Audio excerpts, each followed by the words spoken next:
સુરતની ઉત્તરાયણ પોલીસે વ્યાજખોરો સામે ગુનો નોંધ્યો હતો। હીરા કારખાનેદારે 21.50 લાખ રૂપિયા વ્યાજે લીધા હતા, જેમાંથી ફરિયાદીએ 23 લાખ રૂપિયા ચૂકવી દીધા હતા। આ ઉપરાંત વ્યાજ સહિત રૂપિયા ચૂકવી દીધા બાદ પણ 1.50 કરોડની માંગણી કરવામાં આવી હોવાના આક્ષેપો કરવામાં આવ્યા હતા।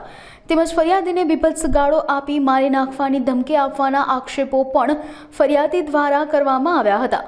ઉત્તરાયણ પોલીસે ફરિયાદના આધારે ગુનો નોંધી તપાસ હાથ ધરી હતી। ઉત્તરાયણ પોલીસે 3 આરોપી વિરુદ્ધ ગુનો નોંધી ધરપકડ કરવામાં આવી હતી।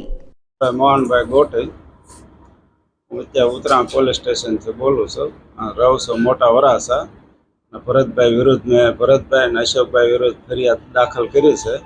વ્યાજની પઠાણી ઉઘરાણી મારી પાસે કરે છે, મારી નાખવાની ધમકી આપે છે વારા ગણે, અને અવારનવાર ઘેરે આવીને મારે છે, મારવાની ધમકી આપે છે, અને મને ઘણી વખત માર્યો છે। હા, મારો પ્લોટ પસાવી પાડ્યો છે અને હજી ફ્લેટ માગે છે। હું રહું છું એ ફ્લેટ એ કે મને આપી દો, અને પ્લોટ તો એની દસ્તાવેજ મને ધાક ધમકી આપીને દસ્તાવેજ કરાવી લીધો। આ ઓડિયો એ બધા રેકોર્ડિંગ હતા ને એ ઓડિયો વાયરલ કર્યો। હવે અત્યારે તો એ 1.5 કરોડ ને બધું વ્યાજ માગે છે। મેં 23 લાખ 21 લાખ મૂળગા હતા, એના પૈસા તો મૂળગા બધા આપી દીધા છે।